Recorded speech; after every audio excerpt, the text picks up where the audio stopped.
Hey guys, Megan here. It is time to film my October book haul. I have 13 books to show you this month, which is great. What's even greater is the fact that I barely spent anything on books this month. The biggest reason of which was because it was my birthday just last week. And so about 6 of them, I believe, 1, 2, 3, 4, 5, 6, 7. 7 of them I got for my birthday. And I did a haul of my birthday stuff, which I will link down below, and I do not want to repeat myself too much, so I'll just go through them quickly. The first book that I got was Afterworlds by Scott Westerfeld. This is a story about a girl who wants to become a published author, and you see the black and white. Those are the alternating chapters of her actual novel and her own life. And so it goes back and forth in perspectives, and it's pretty interesting because I guess they interweave in some ways, and you can see that. You can see how one influences the other, etc. So that was great.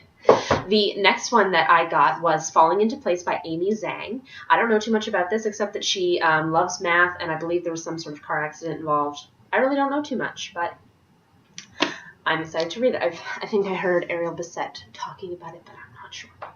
The next one that I got was Illusions of Fate by Kirsten White. This is a historical standalone young adult. I love the cover. I heard Kat from Katie Tastic talk about it, and it just looked really good. I went into chapters, read the inside, thought it sounded amazing, and Matt gave it to me for my birthday, so I'm really happy about that.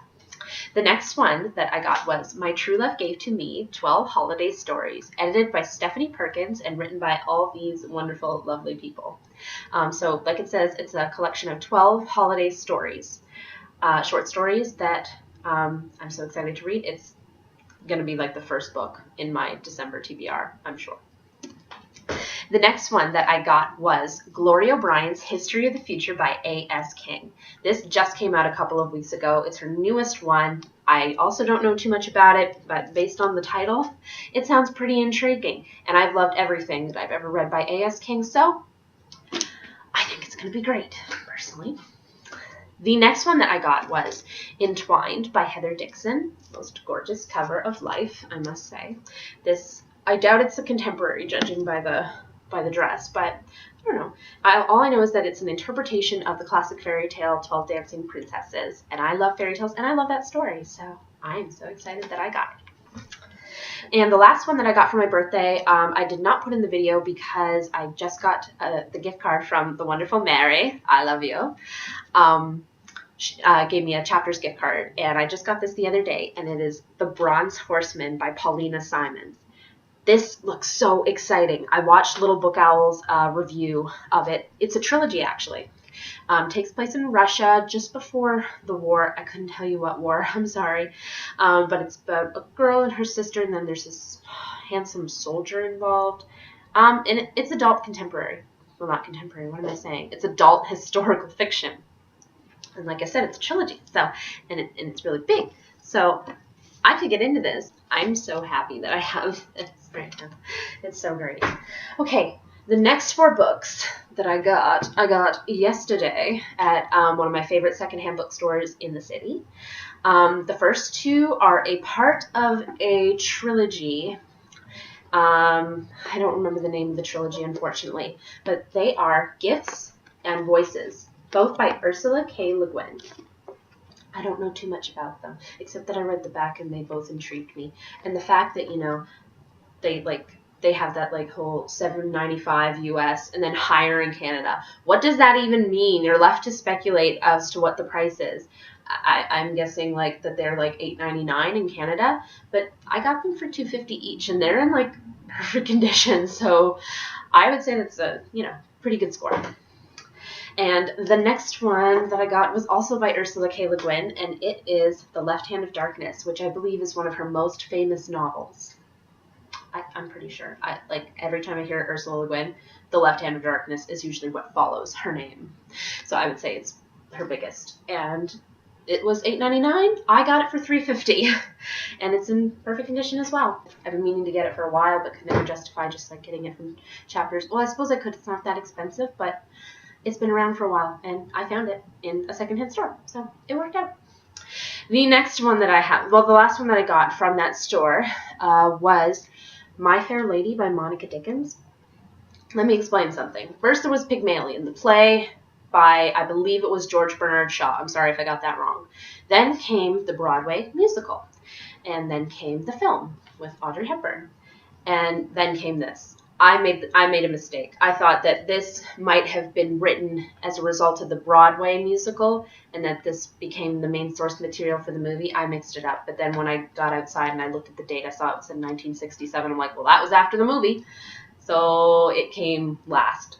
But I don't care. I like that there's a novelized version. And as you can see, I'm a big My Fair Lady fan. So now I have that. So all I need is a decent copy of Pygmalion, and then my essential My Fair Lady collection is complete, which is great. Okay, the last 3 books I have here are well, the first one is the only one this month that I actually paid full price for, which I think is pretty decent considering like last month was really, yeah. But this one was the only one I paid full price for, and it is called A Little Something Different, 14 Viewpoints, One Love Story by Sandy Hall. I believe that the author is a middle school head librarian or something like that. So librarian, really weird. But yes, this is her first novel, and I think it looks adorable. It's a Valentine. It totally is. It's just red and pink all the way through. This is unique. It really stood out to me. The title pretty much says it. It is a little something different. It is a love story, I believe. But it's about 2 people who are like best friends, and they have the same viewpoints. They should be together, and everybody else knows it except them. And that's cool. It's like between their friends and their teachers, a squirrel, and a bench, all like have a viewpoint in this story, which I think is pretty super cool. I think it's awesome. I've never heard of anything like that before. It sounds hilarious. I can't wait to read it. I'm really excited about it. And it was only $10.99, so it's not even that. It wasn't even that big of a expense. So I think it's going to be great. The second last one that I have was awesome because it's like a beautiful artsy kind of find, and it is called The Principles of Uncertainty by Myra Coleman. I love the work of Myra Coleman. You've seen me talk about at least one of her books before.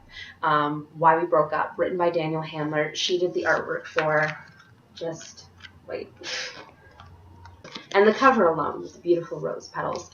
I talk about this, I don't know what month I talked about it, but I read this and really enjoyed it, and I think you would too if you were so inclined. And the other one that she did was I don't know if it was an anniversary edition or just like a special edition of Food Rules, an Eater's Manual by Michael Pollan.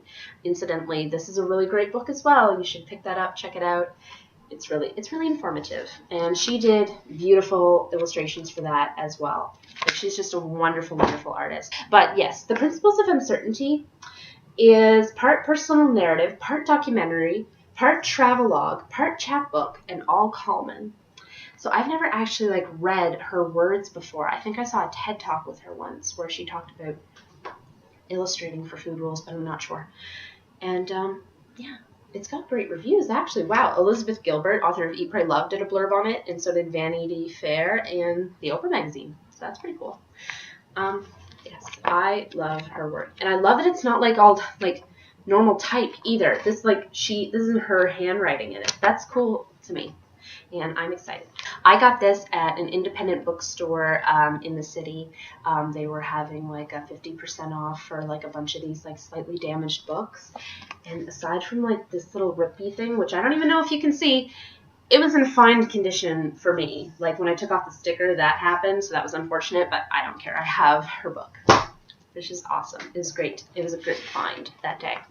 The last book that I have is in some ways my favorite of this whole haul. I did a 5-week-long survey off Kijiji, and at the end of the 5 weeks, I got a $25 gift card for Amazon. And this book had just come out when I got the gift card, and so I snapped it up, and I only paid like 8 cents for it total, which is awesome. The book is Mark Davis, Walt Disney's Renaissance Man. Basically, back in the 40s, 50s, and early 60s, Walt Disney had this crew of animators that were the main guys in terms of producing the animated films. You've heard me talk before about how much I worship like Disney animation as an art form and like as a story form, how I like study them actively, and I have for years, just the makings of and everything.